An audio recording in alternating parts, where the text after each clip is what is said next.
ಪ್ರಾಣೇಶ್ವರನಾಗಿರುವ ಶುಭವ, ಆತ್ಮಜ್ಯೋತಿಗಳಾದ ನಾವು ಪರಂಜ್ಯೋತಿಯಾಗಿರುವ ಪರಮೇಶ್ವರ ಇಬ್ಬರ ಮಿಲನ ಆಗಬೇಕು. ಓಂಕಾರ ಆಗಿ ಹೊರಗಡೆಗೆ ಒಂದೊಂದು ಓಂಕಾರದಲ್ಲೂ ಆತ್ಮ ಆಗಿ ಪ್ರಕೃತಿ ಮಧ್ಯದಲ್ಲಿ ಆತ್ಮಸುದ್ಧಿಯನ್ನು, ಆತ್ಮ ಪ್ರಕಾಶವನ್ನು ನಾವು ಅನುಭವ ಮಾಡ್ತಾ ಆ ಪ್ರಕಾಶದ ಬಿಂದು ಆ ಪರಂಜ್ಯೋತಿ ಪರಮೇಶ್ವರನ ಸನ್ನಿಧಿಯಲ್ಲಿ ಸ್ಪರ್ಶ ಮಾಡುವಂತೆ ಅಥವಾ ಬಾಬಾನನ್ನು ಟಚ್ ಮಾಡಿ ಮತ್ತೆ ನಾವು ವಾಪಸ್ ಬರೋಣ. ದೀರ್ಘವಾಗಿ ಉಸಿರನ್ನು ಒಳಗೆ ತೆಗೆದುಕೊಂಡು ಓಂಕಾರ ಮಾಡುವ.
ಭಾವನೆಯನ್ನ ಕೇವಲ ಮಂತ್ರ ಜಪಿಸುವ ಶಿವಭಾವನ ಏನು ಹೇಳ್ಕೊಟ್ಟಿದ್ದಾರೆ.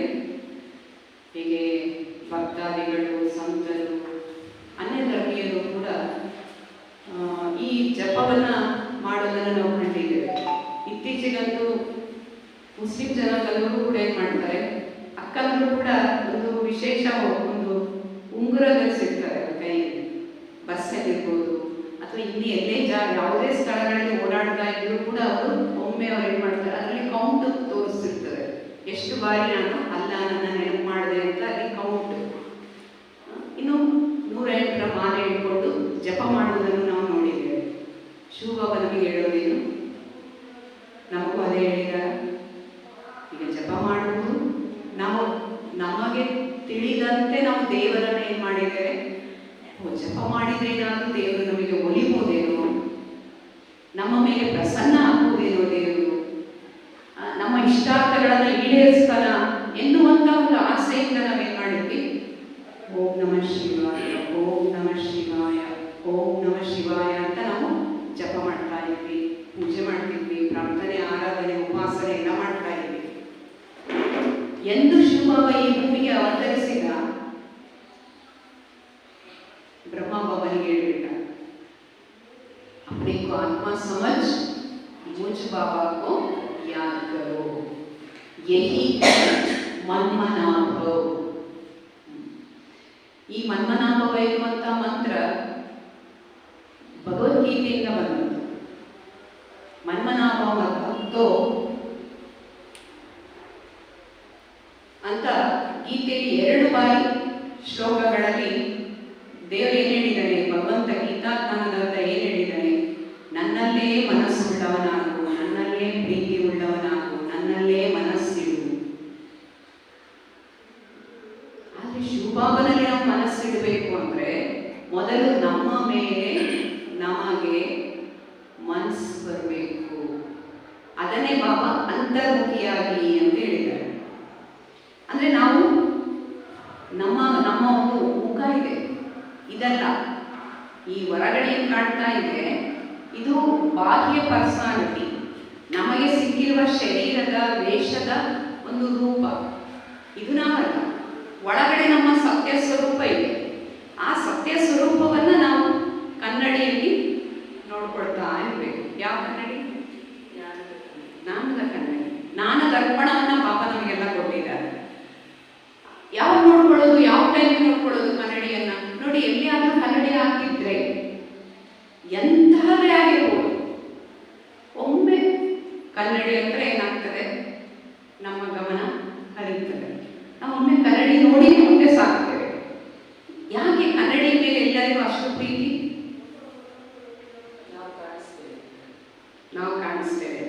ಕರೆಕ್ಟ್. ಮತ್ತೇನಿರ್ಬೋದು?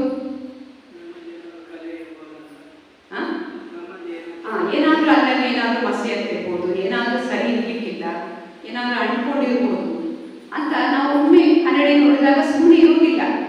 ಕೂದಲಾದ್ರೂ ಸರಿ ಮಾಡ್ಕೊಡ್ತೇವೆ, ಮುಖ ಆದ್ರೂ ಸ್ವಲ್ಪ ಒರೆಸ್ಕೊಂಡು ಸರಿ ಮಾಡ್ಕೊಡ್ತೇವೆ, ಒಂದೇನು ತಿದ್ದುಪಡಿ ಮಾಡ್ಕೊಡ್ತೇವೆ, ನಮ್ಮನ್ನ ಕರೆಕ್ಷನ್ ಮಾಡ್ಕೊಡ್ತೇವೆ. ಇನ್ನೊಂದೇನು ಅಂತಂದ್ರೆ ಕನ್ನಡಿ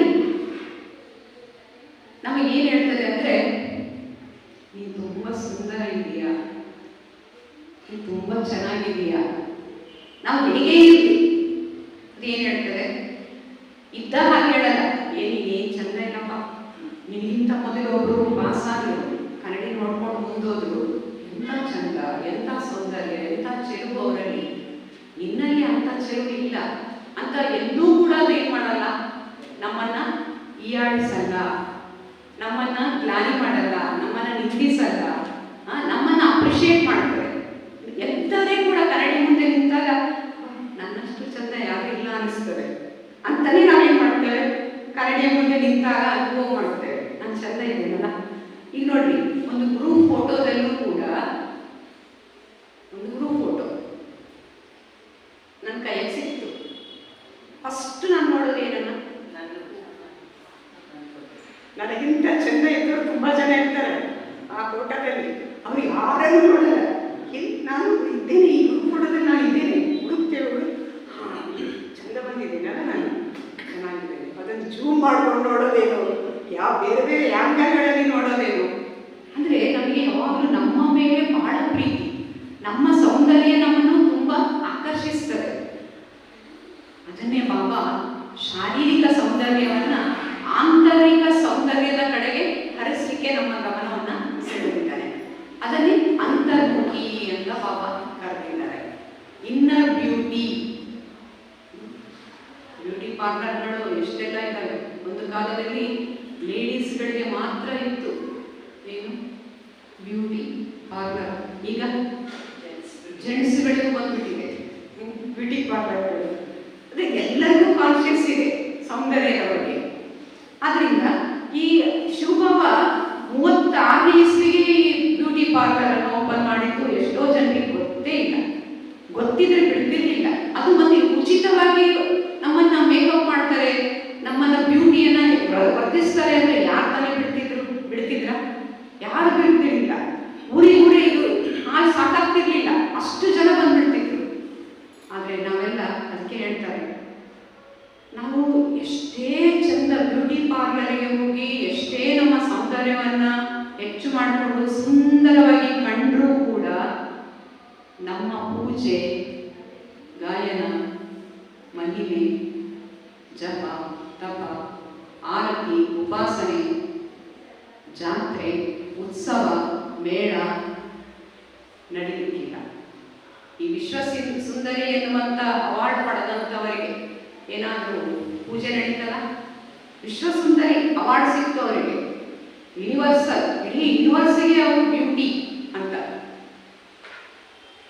ಆದರೆ ನಮ್ಮ ಈಗ ಗುರಿ ಏನಿದೆ ಲಕ್ಷ್ಮೀನಾರಾಯಣ, ನಾವು ಎಂದೂ ಕೂಡ ನಾವು ಲಕ್ಷ್ಮೀನಾರಾಯಣರ ರಾಮ ಸೀತೆಯರ ಪೂಜೆ ಮಾಡಿದವರೇ. ಬಹುಶಃ ಈ ಜನ್ಮದಲ್ಲಿ ಕೆಲವರು ಹೇಳ್ತಾರೆ, ಇಲ್ಲಪ್ಪ ನಾನು ಭಕ್ತಿ ಮಾಡೇ ಇಲ್ಲ, ನಾನು ಚಿಕ್ಕಂದಿನಿಂದಲೇ ಬಾಬನ ಮಗುವಾಗಿದ್ದೇನೆ ಅಂತ ಹೇಳ್ಕೊಳ್ಬೋದು ನಾವು. ಆದರೆ ಇಂದಿನ ಜನ್ಮಗಳಲ್ಲಿ ದ್ವಾಪರ ಯುಗದ ಯಾವತ್ತೂ ಭಕ್ತಿ ಆರಂಭ ಆಯಿತು ಅಂದಿನಿಂದ ನಾವು ಪೂಜೆ ಮಾಡ್ತಾ ಬಂದಿದ್ದೇವೆ. ಆದ್ರಿಂದ ಆ ಪೂಜೆ ಮಾಡುವ ಸಂದರ್ಭದಲ್ಲಿ ಒಮ್ಮೆಯಾದರೂ ಮನಸ್ಸಲ್ಲೋ ಕನಸಲ್ಲೋ ನಾನು ಹೀಗೆ ಲಕ್ಷ್ಮಿಯಂತೆ, ನಾರಾಯಣನಂತೆ, ರಾಮನಂತೆ, ಸೀತೆಯಂತೆ ಆಗಬಹುದು, ಆಗಬೇಕು ಎನ್ನುವ ಸಂಕಲ್ಪ ಬಂದಿತ್ತ? ಈಗ ನೋಡಿ, ನಾವೆಲ್ಲ ಚಿಕ್ಕವರಿದ್ದಾಗ ಶಾಲೆಗೆ ಹೋಗುವಾಗ ನಮಗೊಂದು ಎಸ್ಸೆ ಕೊಟ್ಟಿತ್ತು, ಏನಂತ, ಜೀವನದ ಗುರಿ. ನಿಮಗೆ ಜೀವನದಲ್ಲಿ ಏನಾಗಬೇಕು ಅಂತ ಆಸೆ ಇದೆ, ಅದನ್ನು ಬರ್ಕೊಂಡು ಬನ್ನಿ ಅಂತ ಹೋಮ್ವರ್ಕ್. ಹಾಗೆ ನಾವು ಮನೆಗೆ ಬಂದ್ವಿ. ನಮ್ಮ ಮನೆಯಲ್ಲಿ ನಮ್ಮ ತಂದೆ ಡಾಕ್ಟರು, ಅವಾಗ ನನಗೂ ಆಸೆ ಆಯಿತು ನಾನು ಡಾಕ್ಟರ್ ಆಗಬೇಕು ಅಂತ. ಆಮೇಲೆ ನನ್ನ ಮನೆಯಲ್ಲಿ ನಮ್ಮ ಚಿಕ್ಕಪ್ಪ ವಕೀಲ ಆಗಿತ್ತು. ಆ ವಕೀಲ ಅವಾರ್ಡ್ ಅದೇನು ಡಿಗ್ರಿ ಸಿಕ್ಕಿರ್ತದೆ, ಕೋಟು ಎಲ್ಲ ಹಾಕೊಂಡಿರೋ ಚಿತ್ರ ನಮ್ಮ ಮನೆಯಲ್ಲಿತ್ತು. ಅವಾಗ ನನಗೂ ಅನಿಸ್ತಾ ಇದ್ದೆ, ನಾನು ವಕೀಲ ಆದರೆ ಹೇಗೆ ಅಂತ. ಅದೇ ನಮ್ಮ ಮನೆಗಳಲ್ಲಿ ಪೂಜಾ ಕೋಣೆಗಳೊಳಗೆ, ದೇವರ ಕೋಣೆಯೊಳಗೆ ಕೆಲವು ಮನೆಯಲ್ಲಿ 33 ಕೋಟಿ ದೇವತೆಗಳ ಚಿತ್ರವನ್ನು ನಾವು ನೋಡಿದ್ದೇವೆ. ಕೆಲವು ಮನೆಗಳಲ್ಲಿ ಕೆಲವು ಚಿತ್ರಗಳು ಮಾತ್ರ ದೇವತೆಗಳು. ಆದರೆ ಒಮ್ಮೆಯಾದರೂ ನಮಗೆ ಇವರಂತೆ ಕೃಷ್ಣನಂತೆ ನಾನು ಆಗಬೇಕು, ರಾಮನಂತೆ ಆಗಬೇಕು ಅಂತ ಅನಿಸಿತ್ತಾ ನಿಮಗೆ? ಯಾರಿಗೆ ಕಾರಣಂದ್ರಿಗೆ ಅಕ್ಕಂದ್ರಿಗೆ ಅನಿಸಿತ್ತಾ? ಲಕ್ಷ್ಮಿ ಆಗಬೇಕು, ಸೀತೆ ಆಗಬೇಕು ಅಂತ ಅನಿಸಿತ್ತಾ? ಯಾಕೆ ಅನಿಸ್ಲಿಲ್ಲ ನಮಗೆ? ಯಾಕೆ ಅಂದರೆ ಡಾಕ್ಟರ್ ಆಗುವಂಥ ವಿದ್ಯೆ, ವಕೀಲ ಆಗುವ ವಿದ್ಯೆ ಕಲಿಸುವ ವಿದ್ಯಾಶಾಲೆಗಳು ಈ ಜಗತ್ತಲ್ಲಿವೆ. ಅಲ್ಲಿ ಹೋಗಿ ಓದಿದವರು ವಕೀಲ ಆಗ್ಬೋದು, ಇಂಜಿನಿಯರ್ ಆಗ್ಬೋದು, ಬೇರೆ ಬೇರೆ ಪದವಿಗಳನ್ನು ಪಡೆಯಬಹುದು. ಆದರೆ ಲಕ್ಷ್ಮಿ ಆಗುವಂಥ, ನಾರಾಯಣ ಆಗುವಂಥ, ಸೀತಾ ರಾಮ ಆಗುವಂತಹ ಅಥವಾ ದೇವಾನುದೇವತೆಗಳು ಪೂಜ್ಯನೀಯರಾಗುವಂಥ ವಿದ್ಯೆ ಕಲಿಸುವ ಶಾಲೆಗಳನ್ನು, ಯೂನಿವರ್ಸಿಟಿಗಳನ್ನು ನಾವು ನೋಡಿರಲಿಲ್ಲ. ಅದಕ್ಕೆ ನಾವು ಯಾರೂ ಕೂಡ ನಾನು ಕೃಷ್ಣನಂತೆ ಆಗಬೇಕು ಅಂತ ಅಂದ್ಕೊಂಡಿರಲಿಲ್ಲ. ಆಗ ಎಂದು ಬಾಬಾ ಈ ಶಾಲೆ ತೆರೆದ, ಎಂದು ನಾವು ಈ ಶಾಲೆ ಒಳಗೆ ಎಂಟರ್ ಆಗಿ ಅಡ್ಮಿಷನ್ ಸಿಕ್ತು, ಅಂದೇ ಬಾಬಾ ನಮಗೆ ಏನು ಮಾಡಿದ? ಮಗು ನೀನು ಇದೆ, ಅಹಂ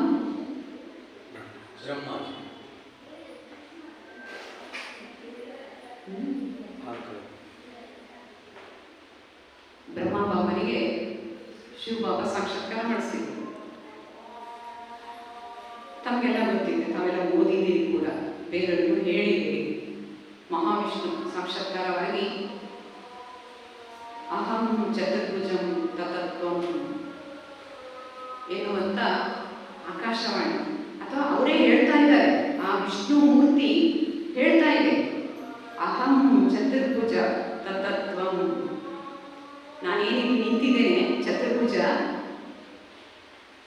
ಅದು ನೀನೇ ಅದು. ನಾನೇನಿಲ್ಲಿ ನಿಂತಿದ್ದೇನೆ ಅದು ನೀನೇ ಒಂದು ಕಾಲದಲ್ಲಿ ಈ ರೀತಿ ಇದ್ದೆ. ಈಗ ನೀನು ಹೇಗಿದೆಯಾ? ಸಾಧಾರಣ ಇದೆಯಾ? ಪುನಃ ನೀನೇನಾಗ್ತೀಯ? ಅಹಂ ಚತುರ್ಭುಜ, ಮತ್ತೆ ನೀನೇ ಚತುರ್ಭುಜ ಆಗ್ತೀಯ ಅಂತ ಶಿವಬಾಬಾ ಆರಂಭದಲ್ಲಿ ಅವರಿಗೆ ಸಾಕ್ಷಾತ್ಕಾರ ಮಾಡಿ. ಅವರಿಗೆ ಏನೇನು ಅರ್ಥ ಆಗಿರಲಿಲ್ಲ. ಯಾರಿಗೆ? ಲೇಖರಾಜರವರಿಗೆ ಏನೇನು ಅರ್ಥ ಆಗಿಲ್ಲ. ಏನಪ್ಪ ಇದು ಯಾರು ಮಾಡಿಸ್ತಿರೋರು? ಗುರುಗಳು ಮಾಡಿಸ್ತಾರೋ ಏನೋ? ಗುರುಗಳ ಕಾಲಿ ಬಿದ್ದು ಕ್ಷಮೆ ಕೇಳಿ, ಗುರುಗಳೆಲ್ಲ ನಿಮ್ಮ ಕೃಪಾ ಕಟಾಕ್ಷದಿಂದ ನನಗಿದೆಲ್ಲ ಕಾಣ್ತು, ಸಾಕ್ಷಾತ್ಕಾರ ಆಯಿತು ಅಂದರೆ ಆ ಗುರುಗಳು ಹೇಳಿದ್ರು, ನಮ್ಮ ಕೈಯಲ್ಲಿಲ್ಲ, ಎಲ್ಲ ದೇವ್ರ ಕೃಪೆ ಅಂತ ಎದ್ದೋದು. ಅಂದರೆ ಇದರಿಂದ ನಮಗೆ ಅಂದರೆ ಬ್ರಹ್ಮ ಬಾಬಾನಿಂದ ಇವತ್ತಿನವರೆಗೆ ನಮಗೆ ಏನೆಲ್ಲ ಬಾಬಾ ನಮಗೆ ಪಾಠ ಕಲಿಸ್ತಾ ಇದ್ದಾರೆ, ಇದೆಲ್ಲ ವಿದ್ಯೆ ನಮ್ಮನ್ನ ದೇವಿ ದೇವತೆ ಮಾಡಲಿಕ್ಕೆ ಬಾಬಾ ಕಲಿಸುತ್ತಿರುವಂತಹ ವಿದ್ಯೆಯಾಗಿದೆ. ಇದರಲ್ಲಿ ಎಷ್ಟು ನಾವು ಸ್ಟಡಿ ಮಾಡ್ತಾ ಇದ್ದೇವೆ, ಎಷ್ಟು ನಾವು ಇವತ್ತು ಬೆಳಿಗ್ಗೆನೂ ಬಾಬಾ ಹೇಳೋದ್ರಲ್ಲ, ಸಿರ್ಫ್ ಪವಿತ್ರ ಬನನಾ ನಹಿ और क्या बनना है? दैवी गुण में धारण करना है. ದೈವಿ ಗುಣಗಳನ್ನು ನೀವು ಧಾರಣೆ ಮಾಡಬೇಕು, ಒಳ್ಳೊಳ್ಳೆ ಸದ್ಗುಣಗಳನ್ನು ನೀವು ಮೈಗೂಡಿಸ್ಕೊಳ್ಬೇಕು, ಅವುಗಳನ್ನು ಜೀವನದಲ್ಲಿ ಅಳವಡಿಸಿಕೊಳ್ಬೇಕು ಅಂತ ಬಾಬಾ ನಮಗೆ ಇವತ್ತು ಪಾಠ ಮಾಡಿದ್ರು. ಮತ್ತೆ ಬಾಬಾ ಹೇಳ್ತಾರೆ, ಈ ಸರ್ವ ದೈವಿ ಗುಣಗಳು, ಈ ಗುಣಗಳ ಸಾಗರ ಶಿವಬಾಬಾ. ನಾವು ಒಂದು ಕಾಲದಲ್ಲಿ ಶಿವಬಾಬನ ಜೊತೆಗಿದ್ದಾಗ ಸರ್ವ ಗುಣ ಸಂಪನ್ನರಾಗಿದ್ವಿ. ಶಿವಬಾಬನಲ್ಲಿರುವಂಥ ಎಲ್ಲ ಸಂಸ್ಕಾರ, ಎಲ್ಲ ಒಂದು ಶಕ್ತಿ ಪ್ರಾಪ್ತಿ ನಮ್ಮಲ್ಲಿತ್ತು. ಅದೇ ಸ್ವರೂಪದಲ್ಲಿ ನಾವು ಸತ್ಯಯುಗಕ್ಕೆ ಹೇಳಿದ್ವಿ. ಸತ್ಯಯುಗದಲ್ಲಿ ಅದಕ್ಕೆ ನೋಡಿ, ಈಗಲೂ ಕೂಡ ಜನರಿಗೆ ದೇವತೆಗಳು ದೇವರು ಇಬ್ಬರ ಮಧ್ಯದಲ್ಲಿ ಇರುವ ಅಂತರ ಇವತ್ತಿನವರೆಗೂ ಯಾರ ತಲೆಗೂ ಹೋಗಿಲ್ಲ. ನಮಗೇನಾದ್ರೂ ಹೋಗಿತ್ತ? ನಾವು ಏನ್ ಮಾಡ್ತಿದ್ವಿ? ಎಲ್ಲ ದೇವತೆಗಳು ಅಂದ್ರೆ ದೇವರೇ, ಹೌದಾ? ಹೌದು ತಾನೆ? ನಾವು ದೇವರಂತಾನೆ ಪೂಜಿಸಿದ್ದು, ದೇವರಂತಾನೆ ನಂಬಿದ್ದು. ಆದ್ರೆ ಈಗ ನಮಗೆ ಅರ್ಥ ಆಯ್ತು, ದೇವತೆಗಳು ಅನೇಕರು. ನೋಡಿ, ಅವರಿಗೆ ಹೆಸರು ಬಹುವಚನದಲ್ಲಿ ನಾವು ಹೇಳ್ತೇವೆ, ದೇವತೆಗಳು. ದೇವರಿಗೆ ಏಕವಚನ, ದೇವರು. ಮತ್ತೆ ಕರೆಯುವಾಗಲೂ ಕೂಡ ನಾವು ಏಕವಚನದಲ್ಲೇ ಕರಿತೇವೆ. ದೇವರೇ ಎಲ್ಲಿದ್ದೀಯಾ ಬಾಪ, ಬನ್ರಪ್ಪ ಅಂತ ಅನ್ನಲ್ಲ, ಬನ್ರಿ ದೇವರೇ, ದೇವರುಗಳೇ ಬನ್ರಿ ಅಂತ ಕರೆಯಲ್ಲ. ನಾವು ಏಕವಚನದಲ್ಲೇ ಕರಿತೇವೆ ನಾವು. ಅಂದ್ರೆ ದೇವರು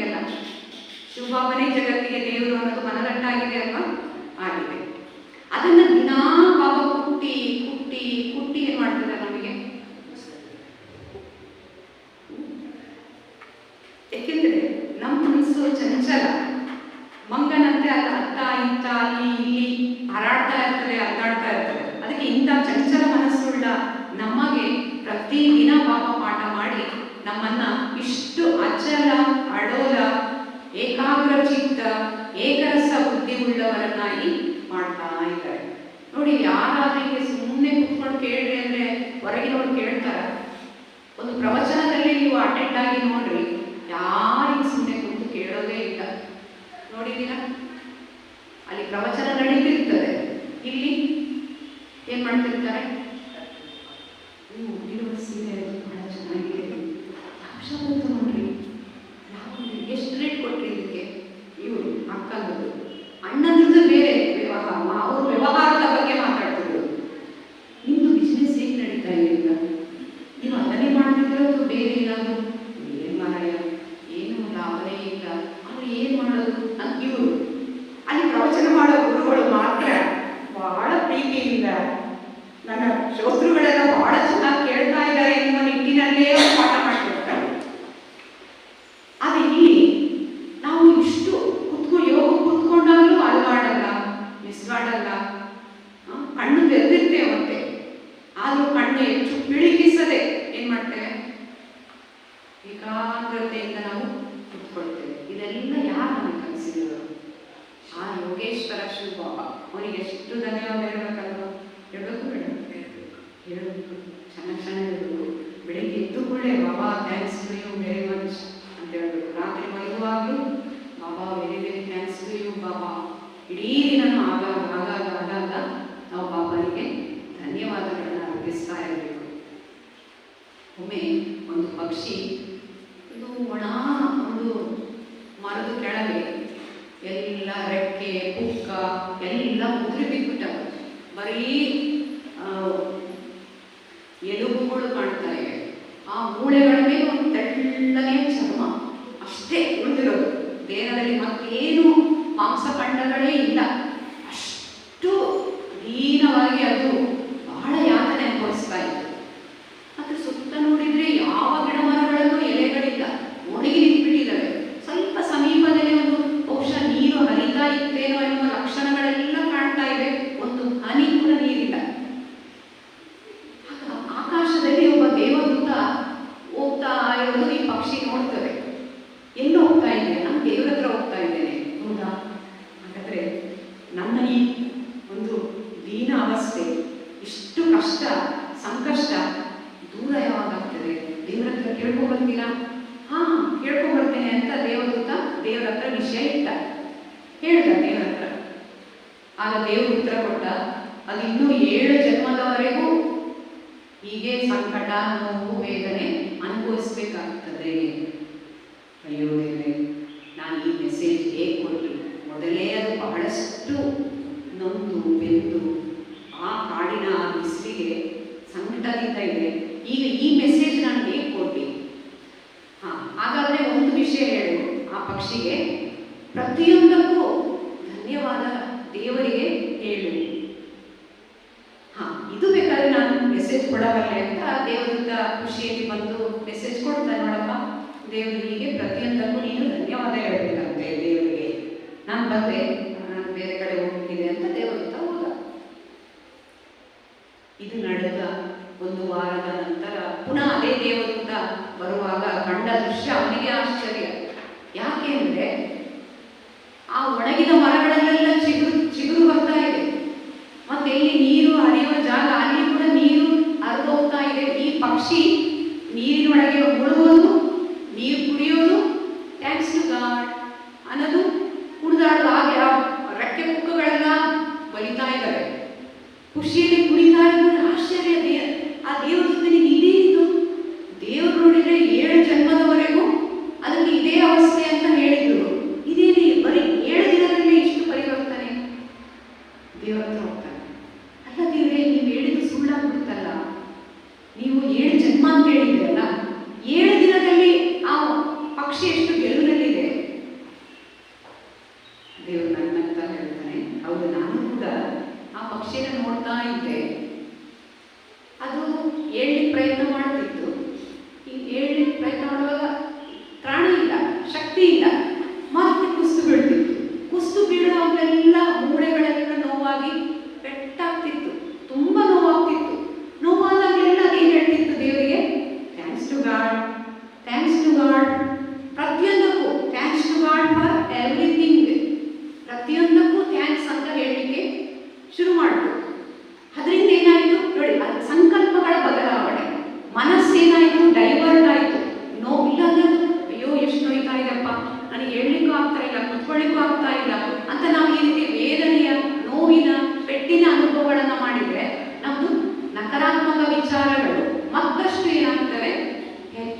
ಆಗ್ತದೆ ಆಗ್ತವೋ ಇಲ್ಲ. ಈಗ ನೋಡಿ, ಡಾಕ್ಟರ್ಗಳು ಇದರ ಬಗ್ಗೆ ತುಂಬ ರಿಸರ್ಚ್ ಮಾಡಿದ್ದಾರೆ. ಒಬ್ಬ ಪೇಷಂಟಿಗೆ ಏನಾಗಿದೆ ಅಂದರೆ, ಸೇಮ್ ಇಬ್ಬರು ಪೇಷಂಟ್ಗಳು ಅವರ ರಿಪೋರ್ಟ್ ಅದರ ಬದಲಾಗ್ಬಿಡ್ತು. ಯಾರಿಗೆ ಸ್ಟೋನ್ ಇತ್ತು ಅವರಿಗೆ ಸ್ಟೋನ್ ಇಲ್ಲ, ಇಲ್ಲದವರಿಗೆ ಇದೆ, ನಿಮಗೆ ಸ್ಟೋನ್ ಇದೆ ಕಿಡ್ನಿಯಲ್ಲಿ ಅಂತ ರಿಪೋರ್ಟ್ಸ್ ಇಬ್ಬರದ ಹೆಸರು ಒಂದೇ. ಆದರೆ ಹಸ್ಬೆಂಡ್ ಹೆಸರು ಬೇರೆ.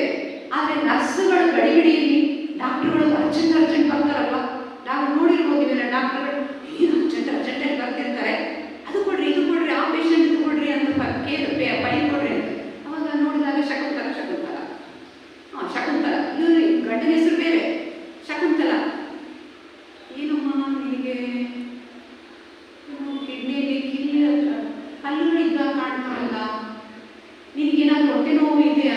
ಇಲ್ಲ ಡಾಕ್ಟರ್, ನನಗೇನು ಹೊಟ್ಟೆ ನೋವು ಏನು ಆಗಲ್ಲ. ರಿಪೋರ್ಟ್ ಹೇಳ್ತಾ ಇದೆ ಸ್ಟೋನ್ ಇದೆ ಅಂತ. ನೀವೇ ಡೋಂಟ್ ವರಿ, ಚಿಂತೆ ಮಾಡಬೇಡ್ರಿ, ನಾನು ನಿಮಗೆ ಔಷಧಿ ಕೊಡ್ತೀನಿ ಅಂತ ಹೇಳಿದ್ರು. ಆನಂತರ ಈ ಇನ್ನೊಬ್ಬ ಶಕುಂತಲ ಅವರ ರಿಪೋರ್ಟ್ ನೋಡಿ ಹೇಳಿದ್ರು, ಅಮ್ಮ ನೀವು ತುಂಬ ಹೊಟ್ಟೆ ನೋವು ಅಂತ ಹೇಳ್ತಾ ಇದ್ದೀರ, ಆದರೆ ರಿಪೋರ್ಟ್ ಏನು ಹೇಳ್ತಾ ಇದೆ, ನಿಮಗೆ ಕಲ್ಲಿಲ್ಲ ಅಂತ ಹೇಳ್ತಾ ಇದೆ. ಅದಕ್ಕೆ ನೀವು ಚಿಂತೆನೆ ಮಾಡಬೇಡಮ್ಮ, ನಿಮಗೆ ಕಲ್ಲಿಲ್ಲ, ಸ್ಟೋನ್ ಇಲ್ಲ ಅಂತ ಹೇಳಿ ಕಳಿಸಿದ್ರ. ಆಮೇಲೆ ಚೆಕ್ ಮಾಡಿದಾಗ ಯಾರಿಗೆ ಇರಲಿಲ್ಲ, ಬರೀ ಸ್ಟೋನ್ ಕ್ರಿಯೇಟ್ ಆಗಿತ್ತು. ಯಾರಿಗೆ ಸ್ಟೋನ್ ಆಗಿತ್ತು ಅವ್ರು ಕರಿ ಹೋಗಿತ್ತು. ಇದು ಎಲ್ಲ ವಿಚಾರ, ಥಾಟ್ ಪ್ರಾಸೆಸ್. ಅದಕ್ಕೆ ಶಿವಮೊಗ್ಗದ ಅಷ್ಟು ರೈಟ್ ಥಿಂಕ್ ಮಾಡಲಿಕ್ಕೆ ಈಗ ನಮ್ಮ ಹಿರಿಯ ಅಕ್ಕನವರು ಹುಬ್ಳಿ ಸಬ್ಜೆಕ್ಟಿನ ಪ್ರಧಾನ ಸಂಚಾಲಕರಾಗಿರುವಂಥ ಬ್ರಹ್ಮಕುಮಾರಿ ನಿರ್ಮಾಣವನ್ನು ಅವರು ನಮ್ಮ ಸೌಭಾಗ್ಯ ಕುಂದಾಪುರ ಜನಾಂಗ ಪರಿವಾರದವರಿಗೆ ರಾಖಿ ಕಟ್ಟಲಿಕ್ಕೋಸ್ಕರ ಅಷ್ಟು ದೂರದಿಂದ ಮಧುಬನದಿಂದ ಭಗವಂತನ ಸಂದೇಶದ ಜೊತೆಗೆ ರಾಖಿಯನ್ನು ತಂದಿದ್ದಾರೆ. ಅವರಿಗೆ ನಾವೆಲ್ಲ ಎದ್ದು ನಿಂತು ಚಪ್ಪಾಳೆಯೊಂದಿಗೆ ಸ್ವಾಗತಿಸೋಣ.